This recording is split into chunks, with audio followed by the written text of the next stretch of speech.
Non mais quelle hypocrisie, encore une fois. Enlève tes lunettes, là, on a un gars, c'est un élu et tout. Oh, toi, tu nous fais chier, là. Tu nous fais passer pour des branquignoles, là. Encore une fois. Tu nous fais passer pour des branques. Encore une fois, les politiques sont passer pour des cubus devant toute la Paris, là, allez. Les politiques sont complètement déconnectés de leurs concitoyens. Cette Coupe du Monde, quoi qu'il arrive, elle va avoir lieu. Quoi qu'il arrive, les gens vont la regarder. Ça sert à rien, à part faire un coup de com'. À quoi ça sert de sanctionner les Français? Et moi, j'ai vu un sondage il y a pas longtemps qui disait que 30% des gens, soi-disant, allaient boycotter la Coupe du Monde. J'aimerais bien voir les audiences. À mon avis, ça va cartonner. Donc c'est de l'hypocrisie et ça ne sert à rien à part faire un coup de com'. Je déteste l'hypocrisie. Non, pardon, on peut dire, c'est un coup de com' de bafouer les droits de l'homme. C'est un coup de com', un pays dans lequel l'homosexualité... Il fallait se réveiller avant. Ça va faire bouger les choses, Mathieu. La Coupe du Monde, il fallait se réveiller avant. C'est ce qu'on dit. Elle sera pas Elle a raison, Béat, parce qu'on se réveille toujours en retard. Non. C'est pas ça qu'on dit. Qu'est-ce qu'on dit? Béatrice, Valérie. Ça fait 2 fois. Madame. Ce qu'on dit, c'est qu'il y a une immense tartufferie. C'est-à-dire que c'est pas d'hier, tartufferie. Tartuffe, tu vois, Les truffes, Jean-Baptiste Poquelin. Ce n'est pas d'hier, d'avant-hier qu'on s'est rendu compte que la Coupe du Monde était attribuée au Qatar. Bah oui. D'accord. On n'a entendu personne. Quand on vend au Qatar, on n'entend personne. Quand le gouvernement vend au Qatar, on n'entend personne. Il y a eu 6 000 ouvriers qui sont morts. On a entendu pendant les constructions du stade, on n'a entendu personne. Il n'est jamais trop tard pour dénoncer, Valérie. Quand il y a eu les JO en Chine, t'as entendu quelqu'un? Quand il y a eu les JO en Russie, tu as entendu quelqu'un? Ok, on s'y prend trop tard, mais c'est bien de le faire. Non, c'est une hypocrisie, t'es d'accord avec moi? Il n'y a pas d'hypocrisie, on s'y prend peut-être trop tard, mais il n'est jamais trop tard pour bien dénoncer. Il est jamais on dénonce un pays. Mais arrête de dire des conneries. Là, tu sanctionnes les joueurs, mais pas de bêtises. Géraldine, qui est la plus intéressante. Vous êtes des fous, là. Mathieu, t'as rien à dire quand il y a la F1 au Qatar ou au Bahreïn ou aux Émirats Arabes Unis? Là, ça pose pas de problème. Je regarde.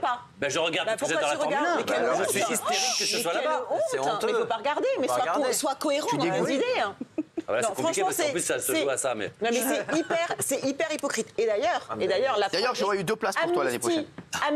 Amnesty International veut absolument qu'on ne boycotte pas. Exactement, bravo. Ils veulent absolument qu'on ne boycotte pas parce que justement, eux, ils ont dénoncé des choses et ils disent que ça peut avancer petit à petit. Et si on se bouche les yeux, on ferme les oreilles, à ce moment-là, il n'y a plus de lanceurs d'alerte. Il faut aller voir là-bas, bien sûr. Tout le monde s'est emparé du sujet. Le syndicat international aussi des travailleurs a dit qu'il fallait absolument aller là-bas. Il y a tout le monde. Mélenchon, il est pour le boycott, Jean-Luc Mélenchon.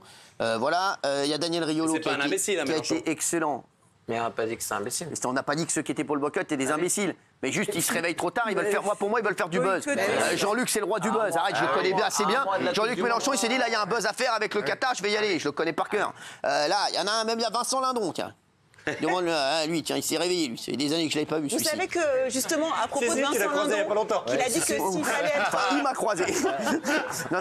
Donc, du coup, c'était intéressant parce que lui, il a dit qu'il fallait absolument pas y aller. S'il y avait au moins un joueur de foot un peu charismatique, un peu courageux, il fallait absolument que les joueurs de foot boycottent. Et bien, lui, il était président du dernier festival de Cannes. Personne vous écoute. Il était président du dernier festival de Cannes. Au dernier festival de Cannes, il y a le Doha Institute qui a financé 10 films en compétition. Vincent Lindon, il a rien dit.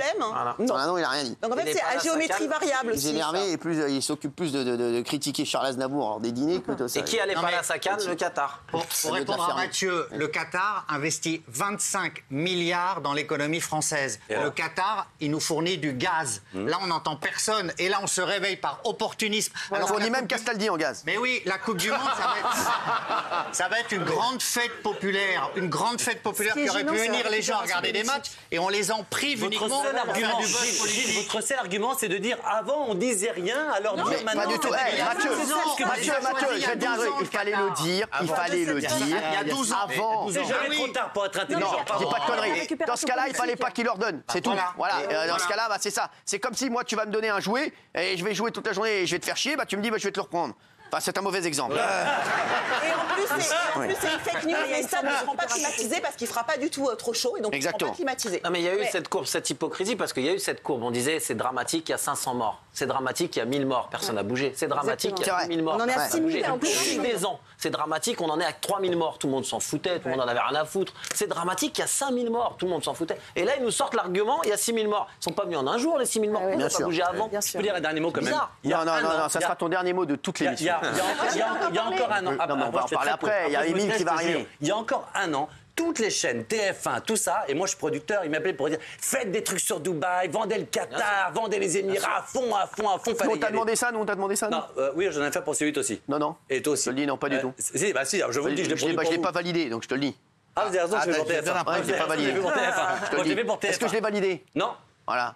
Non, non, bien sûr. Non, c'est vrai, vous n'avez pas validé. Voilà. Vous avez validé celui de Janton. Mais en tout cas, voilà, et c'était, fallait pousser à mort. Maintenant, la règle, c'est au contraire, plus rien sur les Émirats, plus rien sur le Qatar, plus rien sur Abu Dhabi, plus rien sur tout ça, justement, parce que ça y est. Alors, ok, on s'en est rendu compte avec un an de retard, mais ça y est, tout le monde prend conscience qu'il faut arrêter maintenant de soutenir et de vendre tous ces Émirats. Alors, attends, mais moi, je trouve que là t'abuses, là, je vais te dire. Tous les emplois créés. Bien sûr, tous les emplois créés, tu fais quoi? On fait quoi? Tout ce qui est rénové à Paris. Et le PSG, tu fais quoi avec le PSG? Là, il a été bien sympa, là, David Béliard. Qui finance tous les clubs, d'ailleurs, de France.